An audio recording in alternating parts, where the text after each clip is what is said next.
En Casa Hablamos.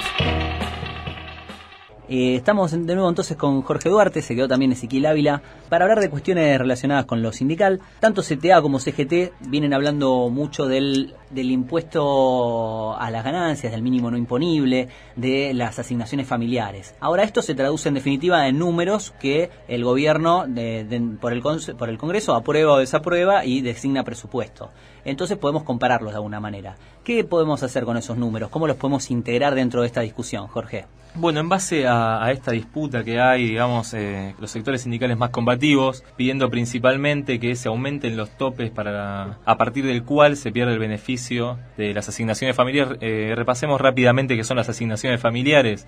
Las asignaciones familiares son aquellas que cobran los trabajadores que hasta 5.200 pesos tienen o hijos, o maternidad, o prenatal, o hijos con discapacidades, ¿no? Esas asignaciones que uno cobra extra en su sueldo en caso de tener alguna de estas situaciones. Las asignaciones familiares hay dos tipos que vamos a tratar acá de manera separada. Tenemos por un lado las asignaciones familiares que cobran los trabajadores ocupados, que tienen que ver más con aportes patronales. Después la que otorga el Estado, que también la vamos a tratar acá, tiene que ver con la asignación universal por hijo, está vinculada más a trabajadores desocupados o a trabajadores no registrados o informales. En base a esto empezamos a ver algunos números de las asignaciones familiares, a ver de dónde surge este tema y por qué es un tema que está tan en boga. Y lo que encontramos es que en los últimos años, de 2005 a 2011, se redujo de 4.1 millones de trabajadores que cobraban asignaciones familiares a 3 millones. Más de un 25% de trabajadores perdieron las asignaciones familiares que venían cobrando.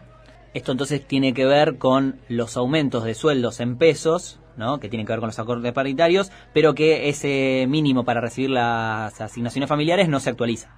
Exactamente. Hasta 2007 el tope para recibir asignaciones familiares venía subiendo de la mano de la suba de salarios. A partir de 2008 comenzó a demorarse, incluso en 2009 y en 2010 no se actualizó.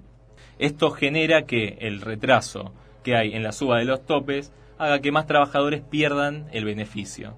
Por lo tanto, ya hay una serie de gremios, de trabajadores de gremios, que se encuentran todos fuera de la posibilidad de obtener asignaciones familiares, con básicos más altos que el mínimo para obtener asignaciones familiares, quedan todos fuera de esta cobertura. Porque claramente no es que estamos hablando de trabajadores con sueldos extremadamente altos, sino que en realidad estamos hablando de trabajadores que están ganando el promedio. Trabajadores promedio. Justamente lo que pasa es que quizás trabajadores que antes con un sueldo medio podían cobrarlo, ahora dejan de hacerlo porque los topes a partir del cual deja de cobrarse el beneficio no se actualizan. En el 2005, 73 trabajadores por cada 100 tenían en su salario asignaciones familiares. Hoy, solo 40. Y vamos a repasar un poquito los números que tienen que ver en esto, en cómo los recursos se distribuyen entre trabajadores, por ejemplo, o empresas. ¿A dónde van los recursos del Estado en este caso? En 2011, y vamos a tomar 2011 como año de referencia para ver qué es lo que pasa con los recursos públicos, se destinaron 8.200 millones de pesos a asignaciones familiares. Si tomamos la asignación universal por hijo, se tomaron 9.000 millones más. Por lo tanto, entre asignaciones familiares y asignación universal por hijo, se erogaron 17.000 millones de pesos. ¿Con qué lo comparás? Bueno, por ejemplo, vamos a comparar con cuánto gastó el Estado en Enarsa, que fue una petrolera que creó cuando YPF todavía estaba en manos de Repsol, que era una especie de paliativo a ver si el Estado desde alguna petrolera estatal podía revertir el déficit que tenía con el tema hidrocarburífero.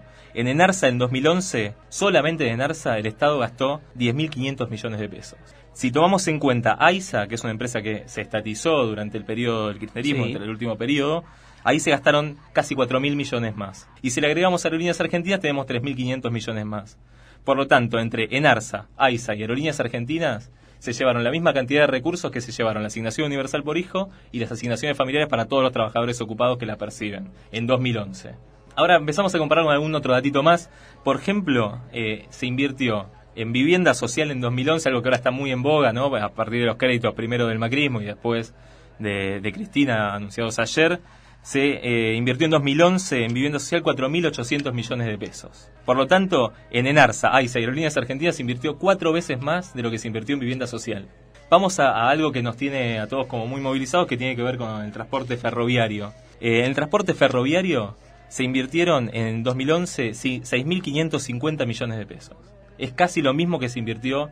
Bueno, no, casi lo mismo no, 75% de lo que se invirtió, por ejemplo, para asignaciones familiares de todos los trabajadores ocupados registrados. Está claro que no estamos diciendo que esté mal invertir en ferrocarril, por supuesto que se necesita. Después también el problema es que cuando uno se empieza a enterar que las inversiones o cómo es que van esos fondos y al final quién se los termina quedando, ahí es donde empieza el ruido, ¿no? Bueno, veamos esto, por ejemplo, 9.000 millones para asignación universal para toda la masa de trabajadores ocupados o no registrados. Solo en TVA Cirigliano recibió 1.000 millones de pesos en 2011. Para Cirigliano 1.000, para la masa de trabajadores desocupados o no registrados, 9.800. ¿Cuántos hijos tendrá Cirigliano, no? Tendrá muchísimos hijos Cirigliano, o los recursos claramente demuestran que la orientación ideológica está detrás de la repartición, ¿no?, de los recursos estatales que se manejan desde el Estado Nacional. En casa hablamos. En casa hablamos.